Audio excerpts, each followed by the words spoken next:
साहेबांना विनंती करतोय आपण मंचाला संबोधित व्हावं.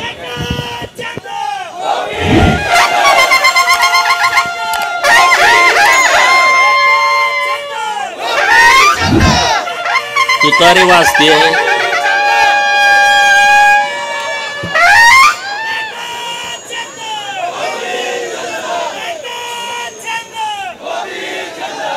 तुतारी आपलं पारंपरिक वाद्य आहे. एका माणसामुळे किती बदनाम होऊ शकते तुम्ही बघितलंय. आज सांगलीच्या ठेशन चौकामध्ये या जिल्ह्याचं ज्यांनी नेतृत्व केलं 95 ते 99च्या काळामध्ये 18 वर्ष महाराष्ट्राच्या विधान परिषदेमध्ये एक अभ्यासू सदस्य म्हणून आणि विधान परिषदेचे विरोधी पक्ष नेते, राज्याचे ग्रामविकास खात्याचे मंत्री म्हणून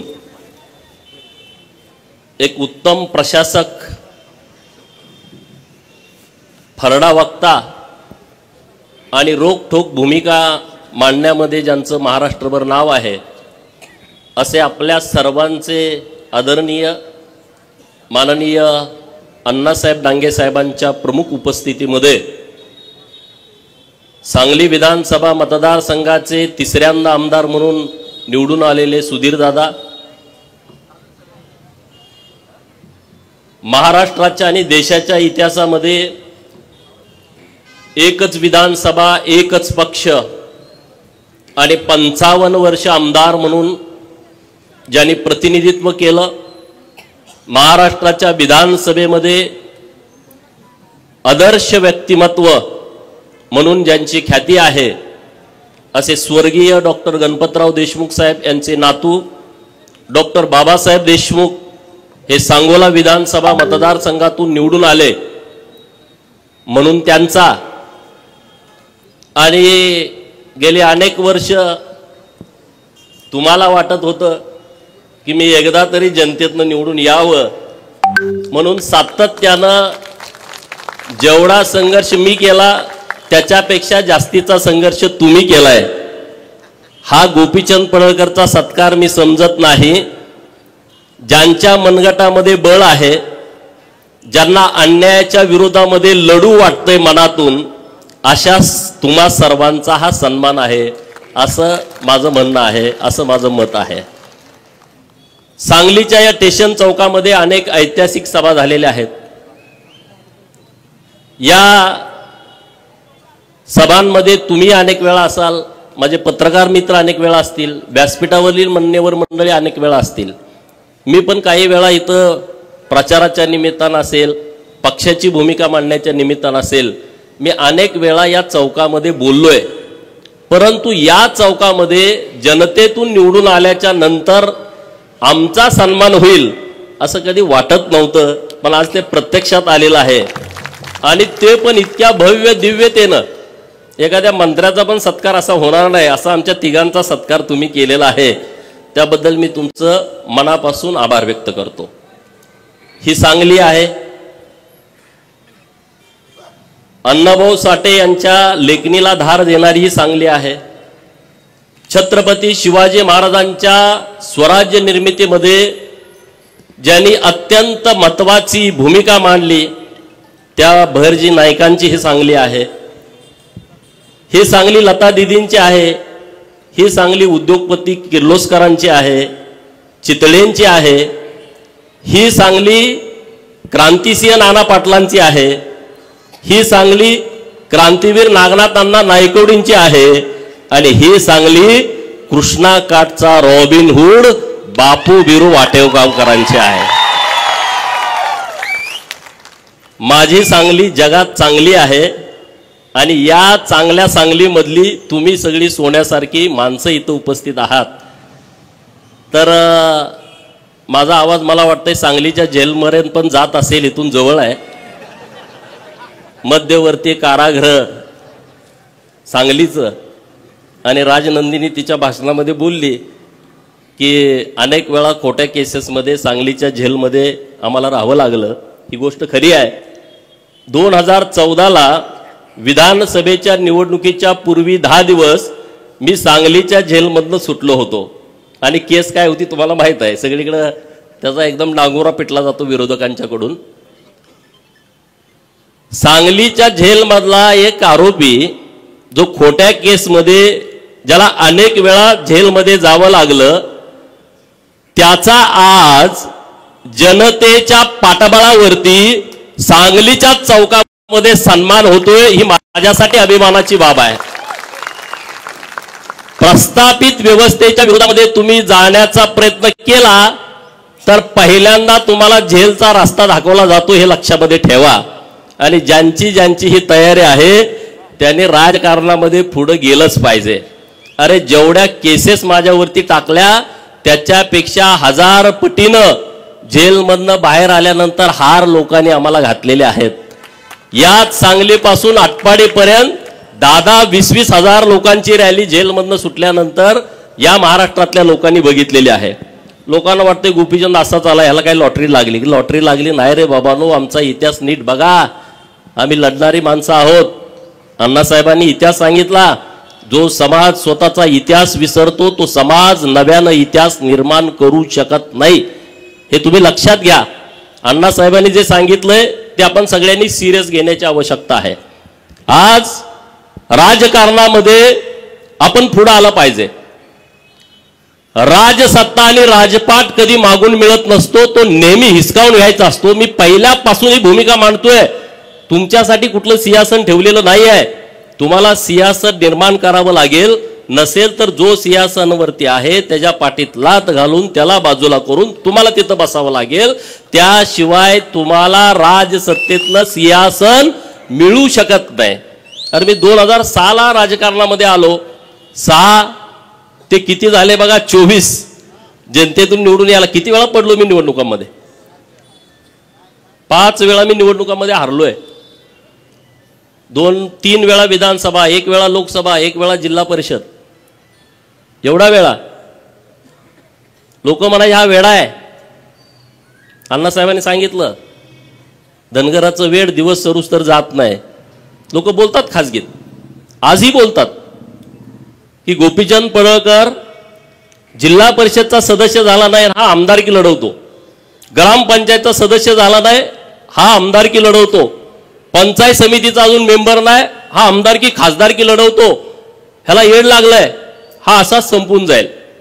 होय, गोपीचंद वेडा होता म्हणून लढला. शहाणा असता तर कुणाच्या तर नोकरीला असता कारकून म्हणून. वेडा होता म्हणून लढला. हे वेड पण आपल्या सगळ्यामध्ये असायला पाहिजे, प्रत्येकामध्ये असायला पाहिजे. वेडा माणूस क्रांती करतो. जो ध्येय वेडा आहे, जो संघर्ष करायची तयारी ठेवतो, जेलमध्ये जाऊन बसायची तयारी ठेवतो, तो वेडाच माणूस असतो. शहाणा माणूस असू शकत नाही. शहाणा असता तर तो पाया जाऊन पडला असता. मला माफ करा, माझ्यावरती केस करू नका, पोलिसाला सांगा, आत टाकू नका. धनगर वेडा आहे अशी लोक बोलतात. मी म्हणतो होय, धनगर वेडा असतो म्हणून तर त्या वेड्यापणामध्ये मेंढपाळाचा पोरगा सुभेदार मल्हारराव होळकर झाला. त्या वेड्यापणामध्ये तलवार हातामध्ये घेतली आणि सिंधू नदीच्या पलीकडे अफगाणिस्तानामध्ये अटके पार भगवा झेंडा फडकावला. वेड्यापणामध्येच यशवंतराव होळकर इंग्रजांच्या विरोधामध्ये लढले. 25 वेळा सलग इंग्रजांना हरवणारा या देशामध्ये दुसरा योद्धा नाही आहे. आणि छत्रपती शिवाजी महाराजांच्या नंतर राजे उमाजी नाईक आणि त्यांच्या नंतर महाराजा यशवंतराव होळकर यांनी स्वतःचा राज्याभिषेक केला आणि चक्रवर्ती महाराजा झाले. हे वेडेपणातच होतं, हे शहाण्या माणसाचं काम नाही आहे. स्वतःवर अन्याय झाला नाही, पण माझ्या मागासवर्गीय बहिणीवरती अन्याय झाला म्हणून मेंढ्या राखणारा बापू बिरू वाटेगावकर हातामध्ये कुऱ्हाड घेतो, बंदूक घेतो आणि 14-15 जणाला यम सदनी पाठवतो. येड्यापणाचं लक्षण आहे, शहाण्या माणसाचं काम नाही. आणि म्हणून हा वेडापणा आम्ही नेहमी करणार. अरे तुमचं उदाहरण देतो, या सांगलीच्या मार्केटमध्ये हमाल म्हणून आमचे बापजादे आले.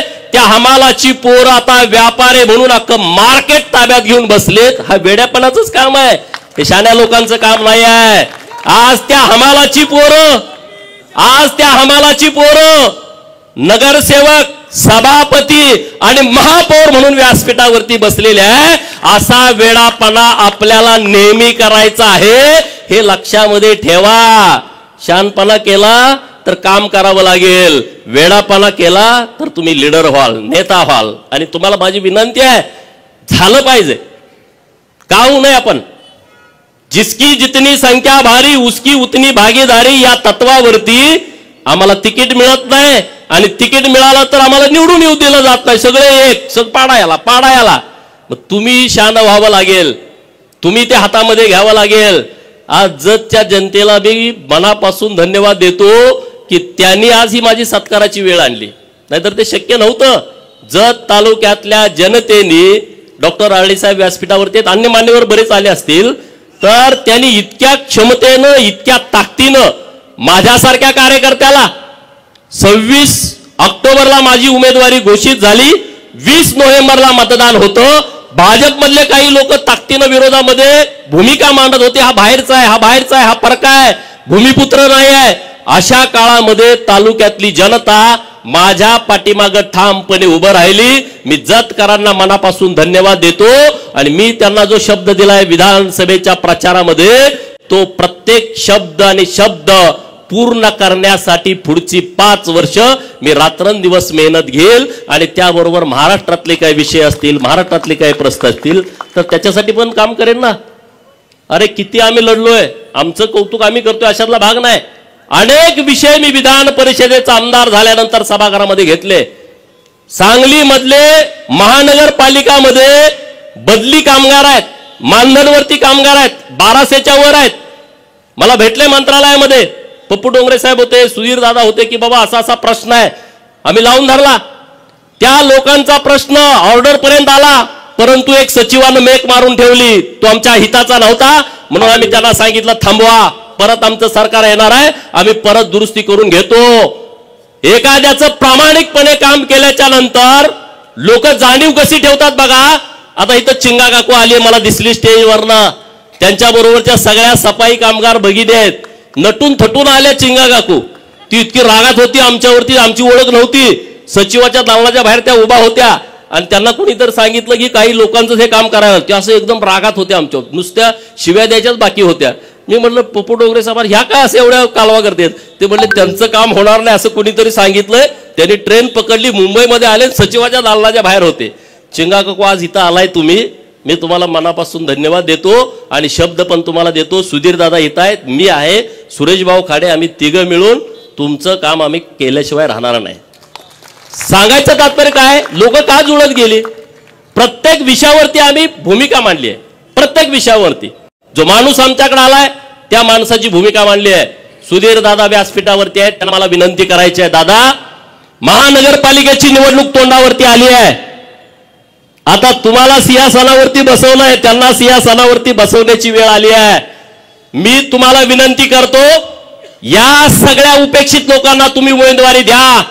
ज्यांना उमेदवारी देता येत नसेल त्यांना स्वीकृत करून घेतो म्हणून सांगा. तुम्हाला प्रचाराला जाण्याची गरज पडणार नाही, सगळी लोक तुमच्या बरोबर ताकदीने येतील. रामोशाच्या पोराला शब्द द्या की तुला स्वीकृत करतो, तू जर निवडून येणार नसेल. लोणाऱ्याच्या पोराला शब्द द्या, इथं गोसाव्याच्या पोराला शब्द द्या, घिसाड्याच्या पोराला शब्द द्या. काय करायला लागत नाही, ही सगळी लोक तुम्हाला ही महानगरपालिका ताब्यामध्ये देतील. चमचे दलालांच्या मागे माणसं राहिलेली नाहीत, चमचे दलालाच्या मागे लोक नाहीत. ही जी गोरगरीब लोक आहेत ना, ती पूर्ण क्षमतेनं तुमच्या बाजूने उभा राहणार आहेत आणि तुमच्या ताब्यामध्ये परत एकदा महानगरपालिका देऊन या सांगली, मिरज आणि कुपवाडचं कल्याण करायचं आहे. त्यासाठी आम्ही तुमच्या बाजूने ठामपणे उभं राहू. तुम्ही आमच्या सगळ्यांच्या पाठीमागे ताकद उभी करा. तुम्ही अगोदर करताच, त्याबद्दल दुमत नाही. अनेक नगरसेवक झालेले आहेत, इथं दिनकर तात्या आहेत, पृथ्वीराज भैया आहेत, सगळे व्यासपीठावर मान्यवर मंडळी आहेत की जे निर्णय प्रक्रियेमध्ये आहेत.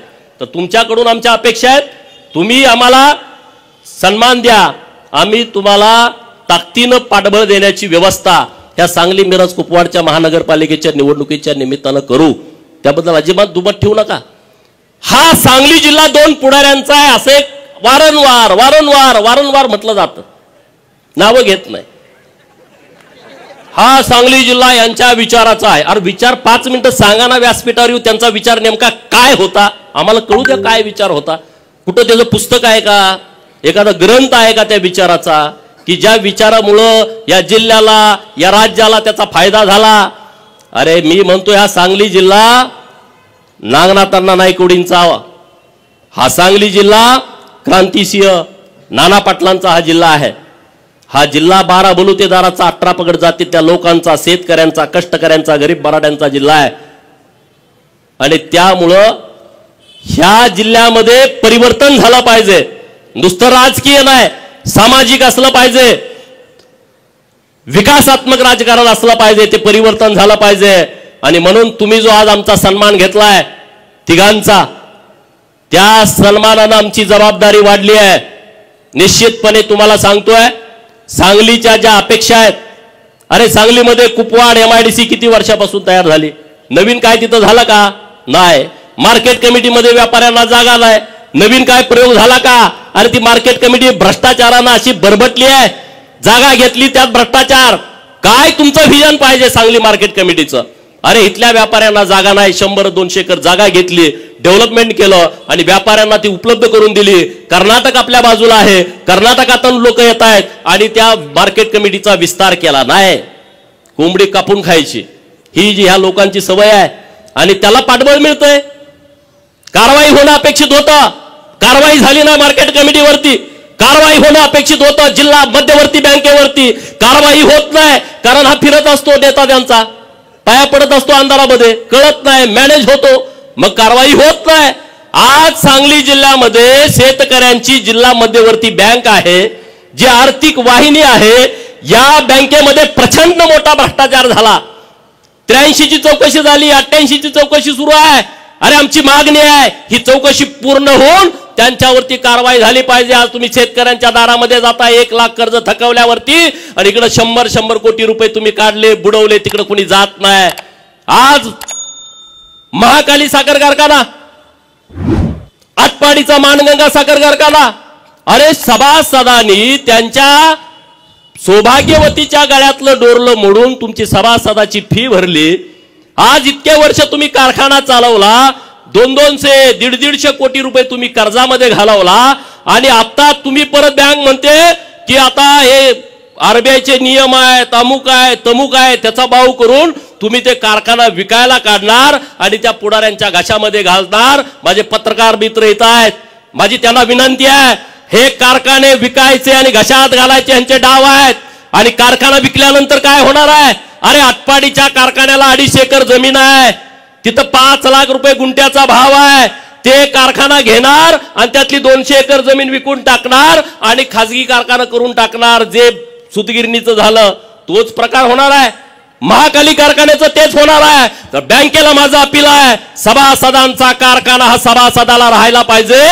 उद्या तुम्ही विकून ती जमीन विकणार आहे, आता तुम्ही जमीन विकून ती पैसे भरून घ्या आणि तो सभासदांचा कारखाना सभासदाच्या ताब्यामध्ये ठेवा. कशासाठी हे प्रकार करताय? कुणासाठी करताय?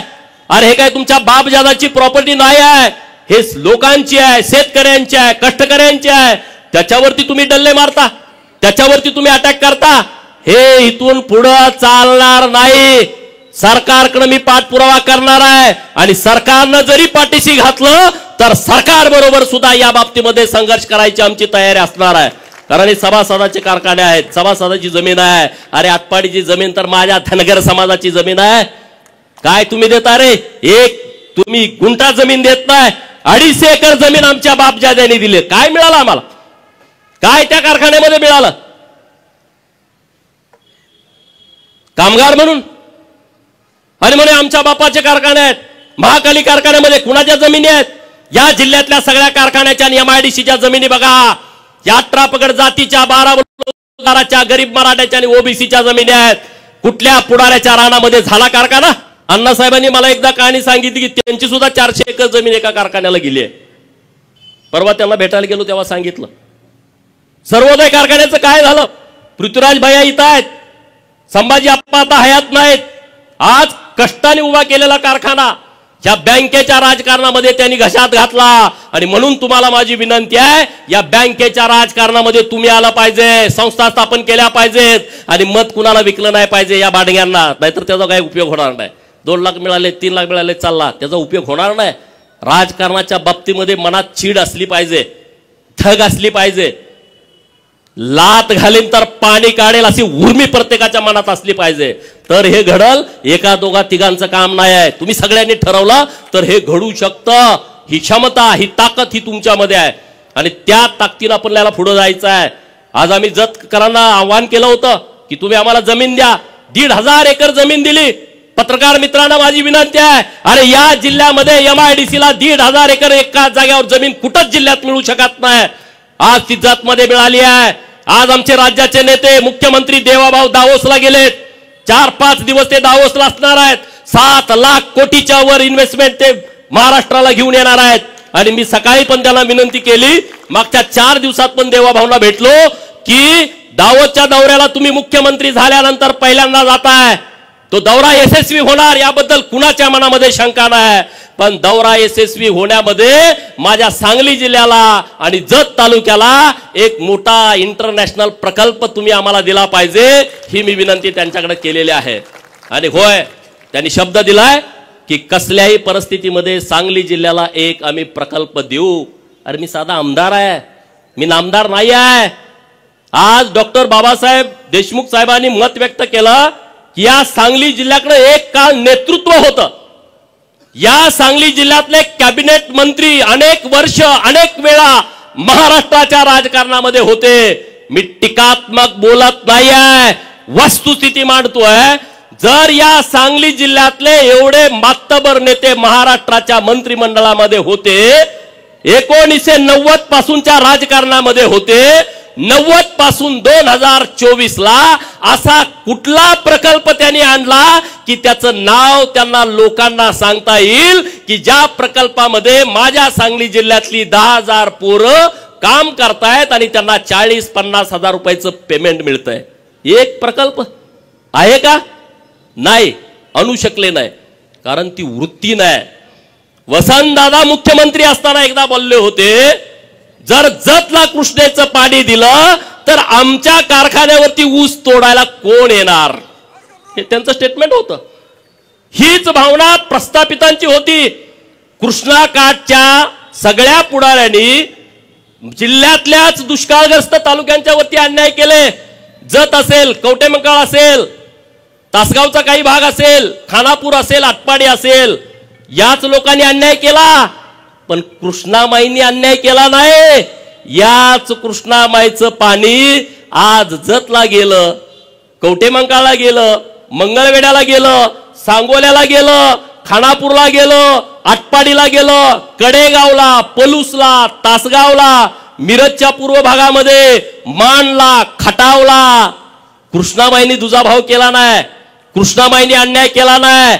आज कृष्णाबाईची ओटी जर माझ्या आईला भरू वाटली, माझ्या वहिनीला भरू वाटली, माझ्या ताईला भरू वाटली, तर आमच्या ओढ्यामध्येच कृष्णामाईचं पाणी आलंय. हे कृष्णामाईचे उपकार आज आमच्या दुष्काळी पट्ट्यावरती आहेत. देवाभाऊंचे उपकार आहेत. अरे 2-2 हजार कोटी, 7-7 हजार कोटी, टेंबूला 7,000 कोटी एका वेळेस मिळाले. मैशाळला सुधारित मैशाळ योजनेला 2,000 कोटी एका वेळेस मिळाले. मंगळवेढा तालुक्यातली 35 गावं दुर्लक्षित होती, काळ्या खुट्ट जमिनी आहेत. आज तिथं धनगर समाजाची संख्या मोठी आहे, कुणी तिकडे बघितलं नाही. देवेंद्र फडणवीस साहेबांनी 1,000 कोटीची योजना मंजूर केली.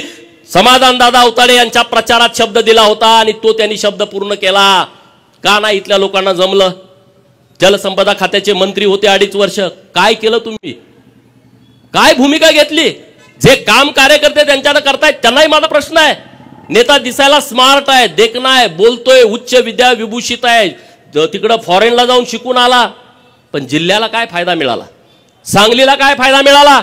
सांगलीकरांनी अनेक वेळा विश्वास देऊन महानगरपालिका दिली. अरे सुधीरदादांच्या नेतृत्वात तुम्ही दिली महानगरपालिका, इथं बऱ्यापैकी मोठ्या प्रमाणात निधी आणला गेला. तुम्ही या नेत्याकडे महानगरपालिका दिली, तुम्हाला काय मिळालं? काही मिळालं नाही. माझी विनंती आहे तुम्हा सगळ्यांना की तुम्ही ताकदीनं सोबत उभा राहावा, सुधीरदादांच्या सोबत उभा राहावा. आम्ही खांद्याला खांदा लावून काम करायला तयार आहोत, कारण सांगली बदलली पाहिजे. अरे मी या सांगलीत कॉलेजला होतो 2000 साली, 11-12वीला. 2000 सालची सांगली आणि आताची सांगली काही फरक नाही, काही बदल नाही. माणूस कुठं चुकत नाही, काही भानगड होत नाही. अरे मग ह्याच्याबद्दल कुणीतरी केलं पाहिजे होतं. आमचे सगळे मित्र आहेत, बलराज आहेत, रावसाहेब आहेत, सगळी टीम आहे. तुम्ही पण अनेक वर्ष पत्रकारिता करताय, ह्याच्यावर कुणीतरी बोललं पाहिजे, कुणीतरी लिहिलं पाहिजे. अरे जतला आमच्या गावाला रस्ता नाही आणि तुमच्या पुढाऱ्याच्या गोट्याला डांबरी रस्ता आहे, सिमेंटचा कॉन्क्रीटचा रस्ता आहे. काय तुमच्या बापाचे पैसे आहेत? तुमच्या हातामध्ये सत्ता आली, तुमच्या हातामध्ये जिल्हा नियोजनची समिती आली म्हणून तुम्ही मनमानी करता. अरे दुर्दैव आहे, मी जिल्हा नियोजन समितीला आमदार असताना एक पत्र दिला, माहितीचा अधिकार दिला त्यांना आणि म्हटलं की 1999 पासून हे जेव्हा मंत्री झाले तेव्हापासून जिल्हा नियोजन मधून तुम्ही किती पैसे खर्च केले त्याची यादी द्या. अरे जिल्हा नियोजन मध्ये तुम्ही कामं काय केलेत याची यादी कलेक्टर ऑफिसला नाही. ज्याचं बजेट 800 आणि 900 हजार कोटी आपल्या जिल्हा नियोजनचं, त्यांच्याकडे कामं कुठं गेली याची यादी नाही. जर कामाची यादी नसेल 20 वर्षापूर्वीची, अरे इंग्रजांनी इथं बांधलेलं पूल 100 वर्षानंतर पत्र येतंय, ते पूल पडल, तुम्ही नवीन करून घ्या. आणि 20 वर्षापूर्वी, 15 वर्षापूर्वी, 10 वर्षापूर्वी जिल्हा नियोजन मधून तुम्ही किती पैसे खर्च केलेत त्याची यादी जिल्हा नियोजनच्या अधिकाऱ्याकडे नाही. पत्रकार मित्रांना माझी विनंती आहे, तुम्ही सुद्धा माहिती घ्या. मी माहिती दिली तर मला उत्तर दिलं की आमच्याकडे माहिती नाही. ही किती गंभीर बाब आहे बघा. कुणी केला जतवरती अन्याय, कुणी केला आटपाडीवरती अन्याय? याच लोकांनी केलाय. बाहेरचा माणूस आला नाही अन्याय करायला. आणि म्हणून तुम्ही मला निवडून दिलाय जतकरांनी. माझी जबाबदारी जतची तर आहे, पण सांगली जिल्ह्यातल्या उपेक्षित भागामध्ये जिथं जिथं कुठं काम करावं लागेल तिथं तिथं गोपीचंद छातीचा कोट करेल. आणि तुमच्या पुढे एक पाऊल असेल, तुम्ही चिंता करण्याची गरज नाही, अजिबात करायची गरज नाही. आणि राजकारणामध्ये काय भ्यायचं कारणच नसतं. डॉक्टर बाबासाहेब आंबेडकर साहेबांनी आपल्याला इतके अधिकार दिलेले आहेत, तुम्ही कशाला भीताय? काय नाही. ही लढाई काय तुम्हाला बंदूक घेऊन, पिस्तूल घेऊन बॉम्ब गोळा टाकायची लढाई नाही आहे. ही लढाई विचाराची आहे आणि एका बोटाची आहे. ईव्हीएम वरती बोट पटा पटा पटा तुम्हाला काय करायचं ते करू शकता. तुम्हाला हे तर काय हाणामाऱ्या करायची नाही लढाई. त्यामुळे कुणाला घाबरायचं कारण नाही. आता जिल्ह्यामध्ये एक चांगलं संघटन होण्याची आवश्यकता आहे. कारण 90चे काय टीम होती ती आता राजकारणातून बाहेर पडते, नवीन टीम आली. 90चा आमदार एकटा जयंतराव आहे. 11,000 निवडून आल्यामुळे तो पडल्यासारखा आहे. आणि जयंतरावचं दुखणं दुसरं आहे की आरआरचा पोरगा आमदार झाला आणि माझा पोरगा आमदार होत नाही, ह्याचं टेन्शन सगळ्यात जास्त जयंतरावला आहे. आणखी काही नेत्या नाही, पण त्यांचं नाव घ्यायला नको, हे लगेच स्फोट करतात राज्यामध्ये. आरआर बरोबर असणाऱ्या अनेक पुढाऱ्यांचं दुखणं हे आहे की आरआरचं पोरगा आमदार झालं, मग आमचं कसं होणार, तुमचं कसं होणार? तुमची लायकी, तुमची क्षमता, तुम्ही काम केलेलं. जतमध्ये पण चाचपणी केली होती माझ्या अगोदर. त्यांचं ती एजन्सी ते फार हुशार माणूस आहे. एजन्सीचा रिपोर्ट आला नापास, पूर्ण. काही जरी केलं तर काही होत नाही. परत त्यांनी हातकलंगले लोकसभेचा सर्वे केला, नापास. सांगलीत पुढी सोडली, लोकसभेला इकडे उभा राहणार आहे, ह्या पार्टीत येणार, होत नाही, शक्य नाही. सत्ता आणि पैसा या मस्तीवरती राजकारण करायची आता वेळ गेलेली आहे, वेळ संपलेली आहे. सत्ता आणि पैशावरचं जर राजकारण असतं तर हा गोपीचंद आमदार होऊ शकला नसता. लोकांच्या हातामध्ये ह्या सगळे विषय गेलेले आहेत, लोकांच्या हातामध्ये ह्या निवडणुका गेलेल्या आहेत. मी लोकसभेला उभा होतो, सांगलीकरांनी मला मतं दिली, एवढी काही जास्त नाही मतं, पण बऱ्यापैकी दिली. आता सुधीर दादा तेव्हा विरोधात असल्यामुळे मतं कोण देणार आपल्याला, तेव्हा मतं आपल्याला मिळाली नाहीत. परंतु मी तेव्हा इथं भाषणं केली होती या चौकामध्ये, मी खासदार झाल्याच्या नंतर मी हे करेन.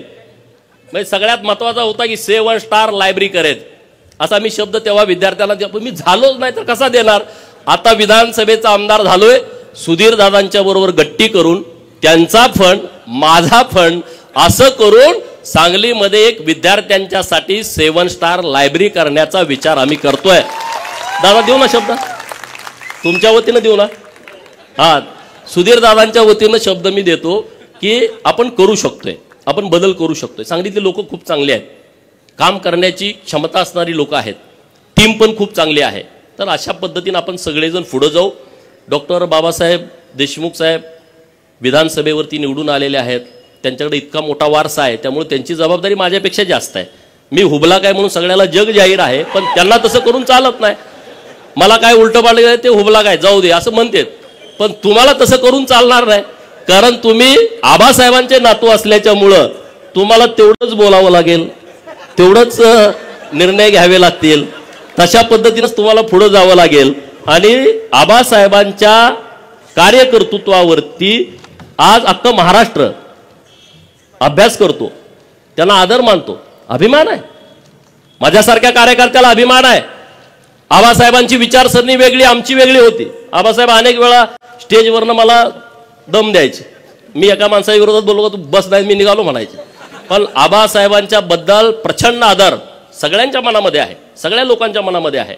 आणि देवेंद्र फडणवीस साहेबांनी सभागृहामध्ये मागणी केली होती की आबासाहेबांचा अर्धाकृती पुतळा हा विधान भवनात बसवायचा. यासाठी तुम्ही आणि मी आता देवाभाऊ आल्याच्या नंतर त्यांना भेटून ती मागणी आपण रेटून धरू आणि विधान भवनामध्ये महाराष्ट्रामध्ये एक आदर्श व्यक्तिमत्व बनून, सरकारनं सांगितलंय, सरकार पण आणि विरोधी पक्ष, तेव्हा आम्ही विरोधी पक्षामध्ये होतो, परंतु सरकारचं दोन्ही बाजून आणि सभापती महोदयांनी तशा सूचना दिल्यात. विधान परिषदेमध्येच ती चर्चा झाली होती आणि तो विषय आपल्याला मार्गी लावून आपल्याला पुढे जाण्याची आवश्यकता आहे. अण्णासाहेबांनी काही विषय आपल्यासमोर मांडले की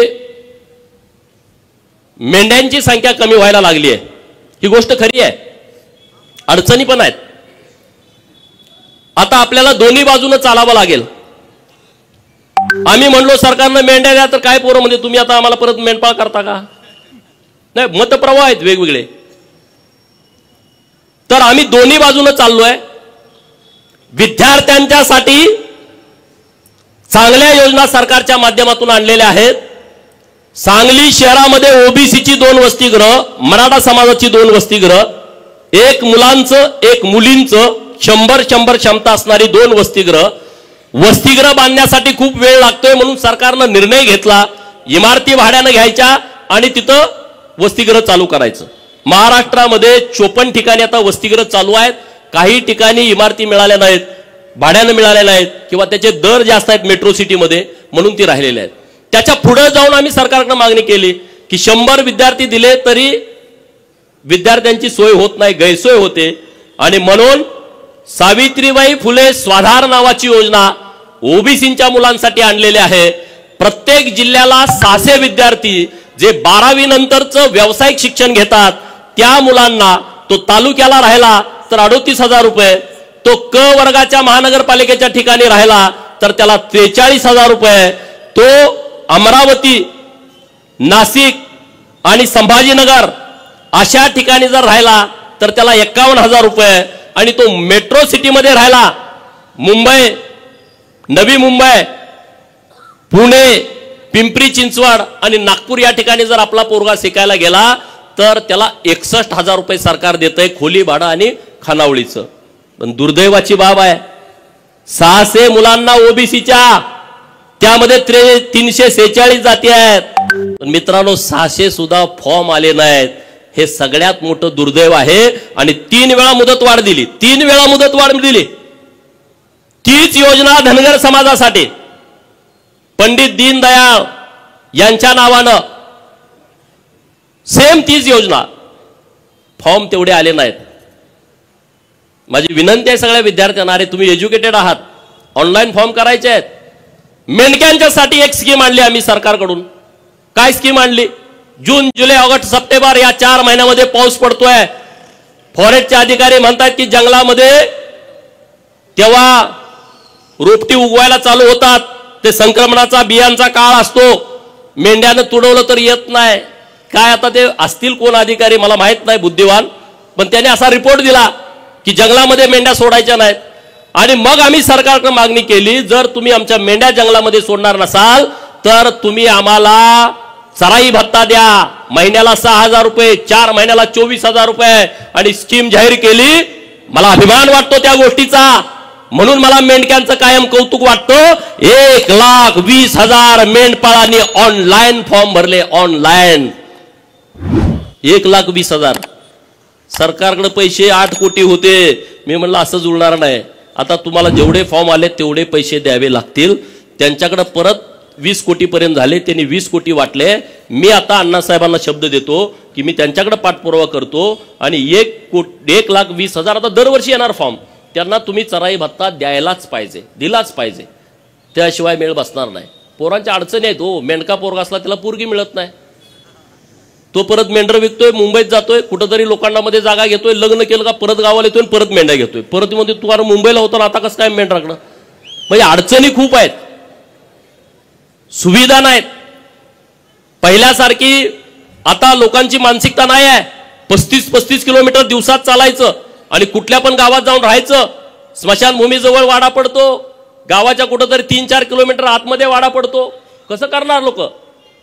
पण त्यातून आता बंदिस्त, अर्धबंदिस्त शेळी फार्म सरकारनं द्यावेत, अशा पद्धतीची आपली मागणी आहे. आमच्या सगळ्या भगिनी घोड्यावरती सगळं ओझं टाकून जातात. आमचे पत्रकार मित्र फोटो काढून बातमी लावतात, तुम्ही बघितलंय. म्हणून सरकारकडे आम्ही मागणी केली आहे, 50 HP चे ट्रॅक्टर सरकारनं द्यावेत. 75% तुम्ही अनुदान द्या, 10% आम्ही भरतो, 15% बँकेनं कर्ज द्यावं आणि 50 HP चे ट्रॅक्टर तुम्ही पहिल्या टप्प्यामध्ये 100 आम्हाला द्या. सरकारनं त्या गोष्टीला तत्वता मान्यता दिलेली आहे. असे नवीन नवीन प्रयोग करतोय. आता आम्ही मिलिटरीवाल्यांच्याकडे ज्या पद्धतीचे तंबू असतात, सरकारला आम्ही विनंती करतोय की तसा तंबू आमच्या मेंढपाळाला द्या, की जो हलका असेल आणि त्यांनी 4 खुट्या मारल्या तर त्यांना तिथं राहता येईल. ही एक स्कीम तुम्ही भटक्या विमुक्तांना लावा, जे या गावातनं त्या गावात जातात, पालामध्ये राहतात. इकडून पाऊस आला इकडे जाते, तिकडून पाऊस आला, कसं जगणार, काय होणार आहे त्यामध्ये. आणि म्हणून तुम्ही मला आमदार केलाय, सरकारकडे पाठपुरावा करतोय. भटक्या विमुक्तांच्यासाठी सरकारनं स्पेशल बजेट मंजूर केलं पाहिजे. आणि मला विश्वास आहे देवाभाऊ मुख्यमंत्री आहेत आणि महाराष्ट्रामध्ये सगळ्यात जास्त सामाजिक न्याय या व्यक्तिमत्वानं दिलाय. आणि मला ठाम विश्वास आहे की त्यांच्या माध्यमातून या सगळ्या भटक्या विमुक्तांच्यासाठी, पालात राहणाऱ्या लोकांच्यासाठी सरकार काहीतरी चांगला निर्णय करेल आणि तो आम्ही तिथं करून घेऊ. तुम्ही आज सत्कार केलाय तर आम्ही कामं केली पाहिजेत ना. आमचा काही मोठेपणा म्हणून आज सत्कार झालेला नाही आहे आणि सत्काराचं भाग्य आमचं सांगलीमध्ये यावं असं आम्हाला कधी वाटत नव्हतं. पण आज ते घडतंय जतकरांच्यामुळं, आज ते घडतंय सांगोलकरांच्यामुळं, बाबासाहेबांचं आणि सांगलीकरांचं जास्तीचं प्रेम सुधीरदादांच्या वरती आहेत. त्यांना तिसऱ्यांदा तुम्ही निवडून दिलेला आहे. त्यामुळे तुम्ही आज आमच्या तिघांचा सत्कार या स्टेशन चौकामध्ये केला. तर इथून पुढं तुम्हाला ज्या अपेक्षा आमच्याकडून आहेत त्याच्यापेक्षा एक पाऊल पुढे जाऊन ताकदीनं, क्षमतेनं, जिल्ह्यात असेल जिल्ह्यात, राज्यात असेल राज्यात, आता संघर्ष करायची वेळ संपलेली आहे. संघर्ष आता जयंतरावनी करू द्या, पण ते करू शकत नाही. संघर्ष करायचं पण रक्तात असावं लागतं. संघर्ष ते करू शकत नाहीत. आता ते विरोधी पक्षात आहेत, त्यांनी करायला पाहिजे आंदोलन, मोर्चा, रस्त्यावर. आम्ही कुठवर यायचं, आम्ही रस्त्यावरच आहे गेली 20 वर्ष. आता नाही, आता आम्ही सत्तेत आलोय. तुम्ही सुद्धा तुमचा मोड बदला, सत्तेत आलोय असं, नाहीतर विरोधी पोस्ट टाकत बसू नका. आपण आता सत्ताधारी आहोत, तर आपण काम काय करायचं. तुम्ही सरकारला सांगा हे काम केलं पाहिजे. सरकारकडे तुम्ही ही सूचना द्या, कल्पना मांडा. अरे सामान्य माणसं सुद्धा चांगल्या कल्पना मांडतात आणि त्या कल्पनेनुसार सरकार काम करतं. तशा सूचना तुम्ही द्या, त्या पद्धतीनं सरकार काम करेल. आपलं एक महत्वाचं काम राहिलंय, 2-3 वर्ष झालं प्रयत्न सुरू आहे. महाराजा यशवंतराव होळकर यांचा अश्वारूढ पुतळा महाराष्ट्रातला पहिला हा सांगलीच्या जिल्हाधिकारी कार्यालयासमोर बसवायचा आहे आणि आता त्याची सगळी प्रक्रिया पूर्ण होत आलेली आहे. मुंबईला आता शेवटचं पुतळ्याच्या परवानगीसाठीचं महानगरपालिकेचं पत्र तिथं पोहोचलंय. मंगळवारी बुधवारी आम्ही जाणार आहोत आणि तिथं एक अश्वारूढ पुतळा महाराष्ट्रातला पहिला हा कलेक्टर ऑफिसच्या समोर करायचा आहे. मागं एकदा डॉक्टर स्वप्नील चोपडे इथं आहे, त्यांनी ते कलर केला होता नवीन नाव लिहायला. एकदा कलर केला का काही गाड्यांच्या डोक्यात आलं, ती परत तिथं नावच लिहू देणार. स्वप्नीलला नेऊन पोलीस स्टेशनला बसवला त्याने की नाव लिहायचं नाही. मी म्हणलं का, पोटात दुखतंय का म्हटलं, काय अडचण होते. आणि मग संघर्ष करून ते यशवंतराव होळकर महाराजा यांचा सांगलीमध्ये चौक आहे. आणि तुम्हाला सांगतोय, जर तुम्हाला राजकर्ती जमात बनायची असेल, महाराजा यशवंतराव होळकर जोपर्यंत तुम्हाला समजणार नाहीत, महाराजा यशवंतराव होळकर यांचं तैलचित्र तुमच्या घरात लागणार नाही, महाराजा यशवंतराव होळकर यांची जयंती गावागावात साजरी होणार नाही, तोपर्यंत तुम्ही राजकर्ती जमात बनवू शकत नाही. म्हणून माझी तुम्हाला विनंती आहे की महाराजा यशवंतराव होळकर यांची जयंती गावागावात साजरी झाली पाहिजे. घोड्यावरचा फोटो तैलचित्र आम्ही नव्यानं प्रकाशित केलंय, तो फोटो तुमच्या घरात प्रत्येकाच्या असला पाहिजे. आणि त्यांचा सगळा इतिहास वाचून घ्या. अण्णासाहेबांनी काही पुस्तकं लिहिलेली आहेत, तिकडे सोनवणे सरांनी काही पुस्तकं लिहिलेली आहेत, नास इनामदारांनी झुंज नावाची कादंबरी, हे वाचा तुम्ही. वाचल्याशिवाय काय होणार नाही. नाही तर तुम्ही ह्याच्या मागे पळणार. ते तुम्हाला ही मोठी माणसं, ही मोठी नाहीत लोक. मी अनेक वेळा सांगतो, तुम्ही ऐकत नाही. त्याला माझा नाही इलाज आहे. ही मोठी नाही, बिंडोक लोक आहेत, हे होपलेस लोक आहेत. ह्यांनी काय नाही, आपल्याला ते लांबनं दिसतंय. आपल्याला गेस्ट हाऊसच कधी कळू दिलं नाही, लांबनच बघायचो. हे मोठ्या लोकांसाठी. अरे तुमचाही ते, तुम्ही जाऊन बसा की तिथं आयटीत, काय बिघडतंय? आपली प्रॉपर्टी आहे ती, सरकारची प्रॉपर्टी म्हणजे जनतेची प्रॉपर्टी. तुम्हाला ती मोठ्या माणसासाठी आहे. मोठ्या माणसासाठी नाही, तुमच्यासाठी पण आहे. तिथं एकदा जाऊन बसा, रुबाबा, जेवा, ऑर्डर द्या, एक दिवस झोपून या ना तिथं, काय बिघडतंय? हा, ती लोकांसाठी आहे. मोठ्या तुम्ही तोपर्यंत ते तुमच्या ताब्यात घेत नाही. कलेक्टर ऑफिसला गेला, भेटाय ना, शिपायात जाऊ ना, धडका मारून जावा ना, साहेबाला जाऊन भेटा, तहसीलदारला जाऊन भेटा. मध्यस्थ शोधताय. मध्यस्थ काय करताय? भीती घालताय तुम्हाला, पैसे घेताय तुमच्याकडून, दलाली करताय. त्याचा उपयोग होत नाही. तुम्ही जावा ना तिथं, लोकांच्यासाठी जावा, गरिबांच्यासाठी जावा. जात पडताळणी ऑफिस आहे इथं, किती लोकांचे दाखले मिळाले नाहीत, जावा ना तिथं, दरडावा ना, बोला. नंदीवाल्याच्या पोराला जातीचा दाखला मिळाला नाही, का नाही मिळाली जात पडताळणी? तुम्ही खडसावा ना तिथं जाऊन. गोसाव्याच्या पोराला का नाही दिलं, डवऱ्याच्या पोराला का दिलं नाही? तुम्ही करा ना मोठ्या भावाची भूमिका. नुसतं भाषण करून उपयोग नाही. मोठ्या भावाची भूमिका ही कृतीतून तुमची दिसली पाहिजे, तर तुम्ही पुढे याल, अन्यथा तुम्ही पुढे येणार नाही. एकटा गोपीचंद, एकटा डॉक्टर बाबासाहेब आमदार होऊन तुमचा प्रश्न मिटत नाही. असे शेकडो आणि हजारो गोपीचंद महाराष्ट्रामध्ये तयार व्हावे लागतील, तेव्हा कुठं तुम्ही या प्रवाहात याल, अन्यथा प्रवाहात येणार नाही. आता जिल्हा नियोजनची सदस्याची नेमणूक होईल. कुठं आहे सरकारचं धोरण?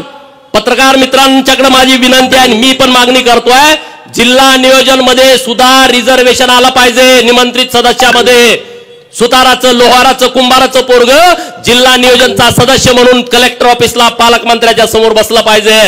कधी बसणार? ते नाही बसणार. त्याला माहित नाही, त्याला कल्पना नाही. मला तुम्ही आमदार केलाय आणि मी जत मध्ये जाहीर केलाय आमच्या सगळ्या सहकारी मित्रांची परवानगी घेऊन. ज्या शासकीय कमिट्या आहेत माझ्या जत विधानसभा मतदारसंघामध्ये, ज्या समाजाला कधीच प्रतिनिधित्व मिळालं नाही, ज्याला कधी उमेदवारी मिळाली नाही, त्या समाजातल्या तरुण पोराला तहसीलदारच्या शेजारी बसायचा अधिकार त्या समितीच्या माध्यमातून आम्ही देणार आहे.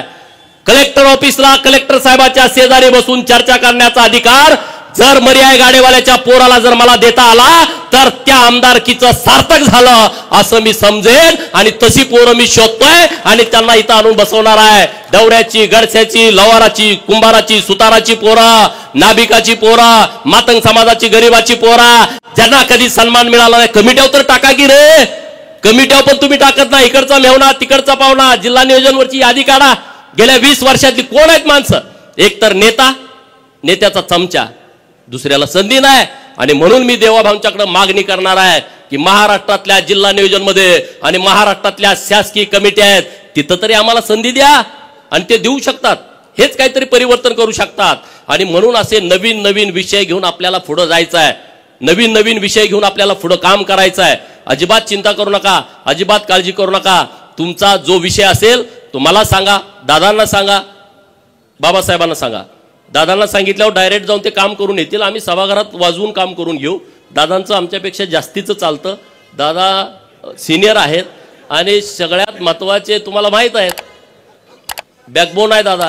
त्यामुळे दादांचं सगळं चालतं. त्यामुळं दादांना आमची विनंती आहे की तुम्ही आमचं नेतृत्व करा. आम्ही तुमच्या बरोबर ठामपणे उभं राहू.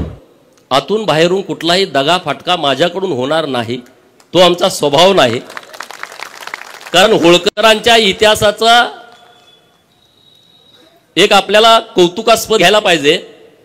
होळकरांनी जेवढ्या लढाई केल्या त्या समोरासमोर सांगून. होळकरांचे किल्ले बघा. वापगावचा किल्ला पुणे जिल्ह्यातला गावात आहे. यशवंतराव महाराज होळकरांचा जन्म झाला. मल्हाररावांनी जे 5 किल्ले बांधले होते त्यातला तो आहे, गावात आहे. महेश्वरी राजधानी पुण्यश्लोक अहिल्यादेवींची एकदम नदीच्या किनारी आहे. एकदम समोरासमोर लढणारे भिडणारे हे मल्हारराव आहेत. आणि त्यामुळं ज्यांना आम्ही लढाय त्यांना समोरच लढतो, अजिबात चिंता नाही. आणि त्यामुळं दादांसारखं ज्येष्ठ नेतृत्व आपल्या सांगली जिल्ह्यामध्ये आहे. त्यांच्या नेतृत्वामध्ये आपण सांगली शहरामध्ये, ग्रामीणमध्ये ते जास्त फिरत नाहीत, पण सांगली शहरामध्ये आम्ही पूर्ण क्षमतेनं त्यांच्यासोबत राहू. एवढंच या निमित्तानं बोलतो. फळ मार्केटमधली लोक असतील, हमाली करणारी सगळी मंडळी असतील आणि तुम्ही सगळे, तुमचं माझ्यावरती खूप उपकार आहे. भाषणात सांगण्यासाठी नाही आहे. तुम्ही म्हणणार भाषणात सांगतोय. माझ्याकडे जेव्हा गाडीला तेलाला पैसे नसायचे तेव्हा तुम्ही त्या गाडीत तेल टाकण्याचं काम केलंय. माझ्या सगळ्या निवडणुका ह्या तुमच्या वर्गणीवरती झालेल्या आहेत. त्यामुळं माझ्यासारख्या कार्यकर्त्याला त्याची प्रचंड जाणीव आहे. अरे आम्ही सामान्य आहोत. तुम्ही आज एवढा सांगलीमध्ये दिमागदार एवढा सोहळा केला गडदे तात्यांच्या नेतृत्वामध्ये. शक्य नाही. महाराष्ट्रातल्या कुठल्या आमदाराच्या नशिबी असं येईल. पैसे लावून कुणी करेल हो, पण तुम्ही उत्स्फूर्त केलाय. हे तुमचं प्रेम आमच्यावरती कायम राहू द्या. या प्रेमाची पोच पावती आम्ही कामातून तुम्हाला देऊ. गडदे तात्या आणि सगळे सिनियर लोक आहेत व्यासपीठावर. आता एकाच नाव घेतलं तर अनेकांची लोक राहतील. आता आपले सांगलीचा आदर्श महाराष्ट्रातल्या सगळ्या महानगरपालिका क्षेत्रामध्ये राहणाऱ्या उपेक्षित वंचित लोकांनी घेतला पाहिजे. असा आदर्श घालून देणारी सगळी मंडळी व्यासपीठावरती आहेत. आणि त्यामुळं तुम्ही जो आमचा मान सन्मान केलाय, सत्कार केलाय आणि अण्णासाहेबांच्या उपस्थित केलाय आणि अण्णासाहेबांनी इतकं चांगलं आम्हाला आज मार्गदर्शन केलेलं आहे, कुठलाही फटका न मारता त्यांनी आम्हाला व्यवस्थितपणे आशीर्वाद दिलेले आहेत. त्याबद्दल अण्णासाहेबांचं मी मनापासून आभार व्यक्त करतो. अण्णासाहेबांचं फार मोठं योगदान आहे. चौंडी हे अण्णासाहेबांमुळे महाराष्ट्राला कळालं. नंतर जानकर साहेबांनी त्याचं पूर्ण महाराष्ट्रातल्या लोकांच्यापर्यंत नेलं. चौंडीला तुम्ही गेलं पाहिजे. 31 मेला जयंती आहे पुण्यश्लोक अहिल्यादेवींची आणि 300वी जयंती आहे. यावर्षी सरकारनं 75 कोटी रुपये बाजूला काढून ठेवलेत अहिल्यादेवींच्या जयंतीला. मुख्यमंत्री महोदयांना मी परवा पत्र दिलंय की पुण्यश्लोक अहिल्यादेवींची जयंती सरकारनं कशी साजरी करायची त्याची तुम्ही बैठक बोलवा. अण्णासाहेबांना बोलवा, आमच्या सगळ्या लोकप्रतिनिधींना बोलवा आणि तुम्ही पुढच्या 2 महिन्याचा आराखडा करा. ठीक आहे, 1 दिवसाची पुण्यतिथी होणार नाही तर 2 महिन्याचा कार्यक्रम होईल. देवाभाऊंनी त्याला मान्यता दिलेली आहे. त्यामुळं हा जयंतीचा कार्यक्रम तुम्ही गावागावामध्ये करा. अरे अहिल्यादेवींचं खूप मोठं काम आहे.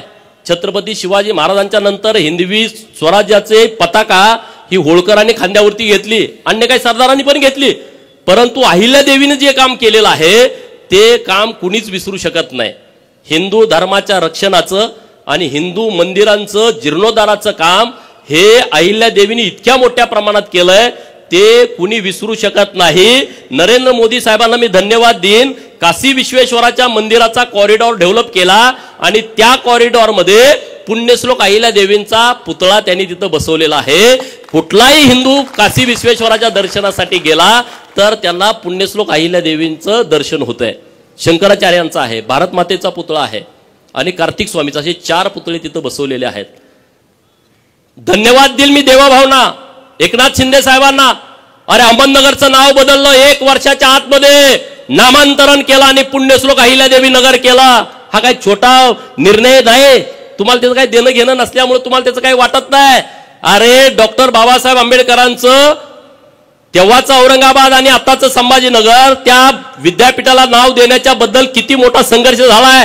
आपल्या जिल्ह्यातले रामदास आठवले साहेब आहेत, त्यांनी किती मोठा संघर्ष केला होता बघा. वाचा, घरं जाळली, अत्याचार झाले, बलात्कार झाले, मर्डर झाले, तेव्हा विद्यापीठाचं नाव बदललं. सोलापूर विद्यापीठाचं नाव बदललं. तुम्हाला त्याचं सोयरसुतक नाही, तुम्हाला त्याचं देणं घेणं नाही. नुसत्या पुढाऱ्यांना शिव्या, ह्यांनी काय केलं त्यांनी काय केलं. अरे तुम्ही काहीतरी करा ना, तुम्ही या ना, तुम्ही बोला, भूमिका मांडा. आता सोलापूर विद्यापीठाच्या प्रांगणामध्ये पुण्यश्लोक अहिल्यादेवींचं स्मारक तयार झालंय आणि आम्ही आता नरेंद्र मोदी साहेबांना विनंती करतोय देवाभाऊंच्या माध्यमातून की त्या स्मारकाचं उद्घाटन करण्यासाठी स्वतः नरेंद्र मोदी साहेबांनी यावं सोलापूरला. जर तो निर्णय झाला तर तुम्ही सगळे या, वेळ द्या. इकडं अमावस्याला गेलो, तिकडं पौर्णिमा जावा, पण एकदा जावा की दर अमावस्याला कशाला जात आहे. हा, बोकडं कापली 21, बोकडं कापली 20, 15, एक कापा की. आपलं देव मानतोय ना, काय आपल्या विरोधात आहे बिरोबा.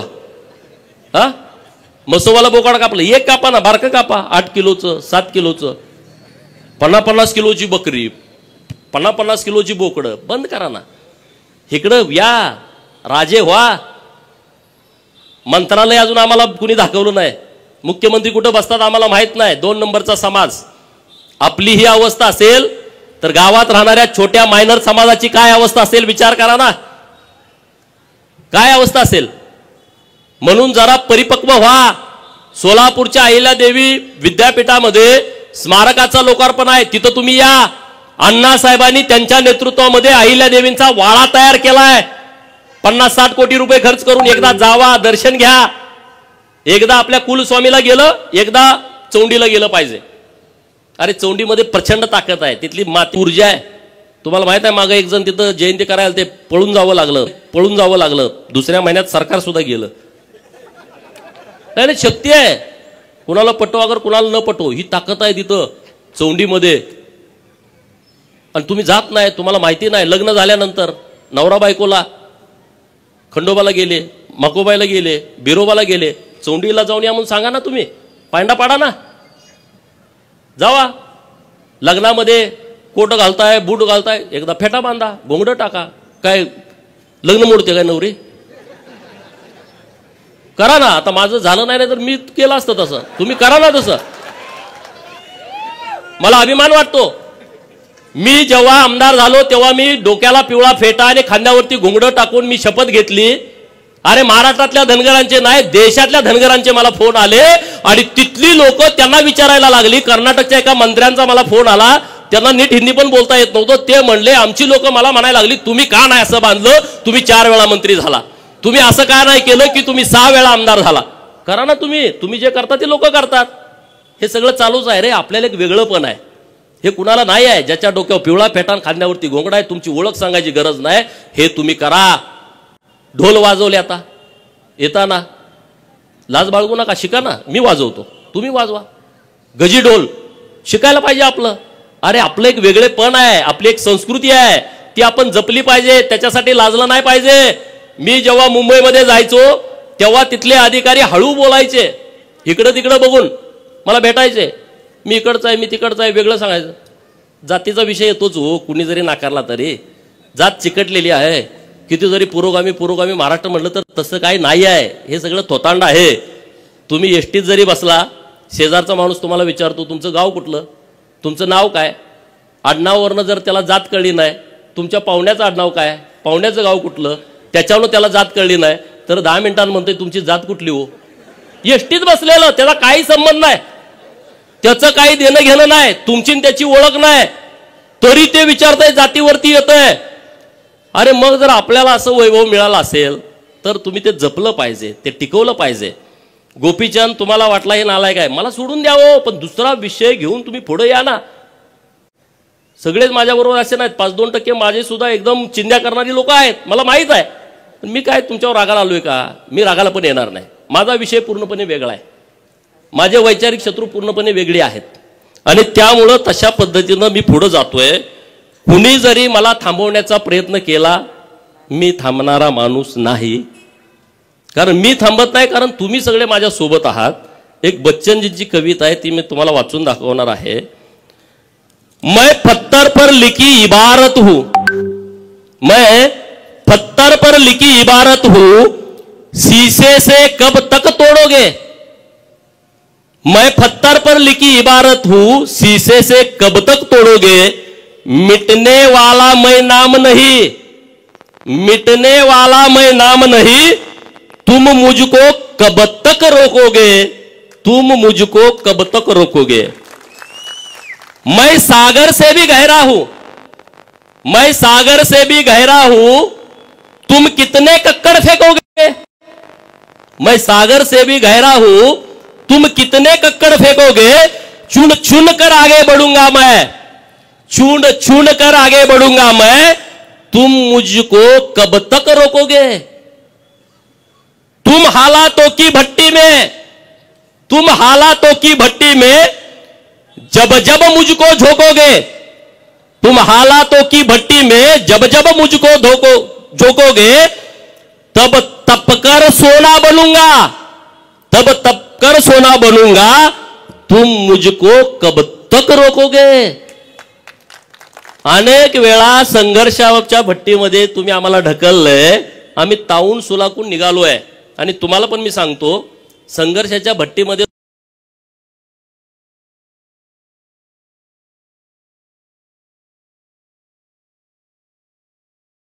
जो सन्मान असतो ना, तो जगात कुठंच नसतो, तो जगात कुठंच नसतो. विश्वकर्मा नावाची योजना आली 12 बलुतेदारांसाठी. कुणाला माहित होतं का 12 बलुतेदार? 18 बलुतेदाराचा कुणी विषय या देशात घेतला होता का? नाही. सरकारची योजना आहे. सांगलीमध्ये जे रस्त्यावरती बसलेत ना लोक, त्यांना त्याच दिवशी 10,000 कर्ज द्यायचं आहे बँकेत गेल्यावर, आधार कार्ड दिल्यावर. किती? 10,000, ते फेडलं का 20,000, ते फेडलं का 30,000, ते फेडलं का 40,000. केंद्रानं ही योजना आणली, आपल्याला माहित पण नाही. तुमच्या गावात कोण असेल मोठ्या शहरामध्ये, त्यांच्यासाठी ही योजना आहे. आपल्या सरकारनं तर खूप योजना केल्यात, खूप महामंडळ केली. आज रामोशी समाजाचं महामंडळ केलंय, लिंगायत समाजाचं महामंडळ केलं, वडार समाजाचं महामंडळ केलं, लोहार समाजाचं महामंडळ केलं, नाभिक समाजाचं महामंडळ केलंय, काशीबा गुरव समाजाचं महामंडळ. छोटा समाज आहे, महामंडळ केलं. अरे आज त्यांचा उपाध्यक्ष होईल, त्याला सुद्धा केला वाटतंय. त्यामुळे तुम्ही चिंता करू नका, तुम्ही आमच्या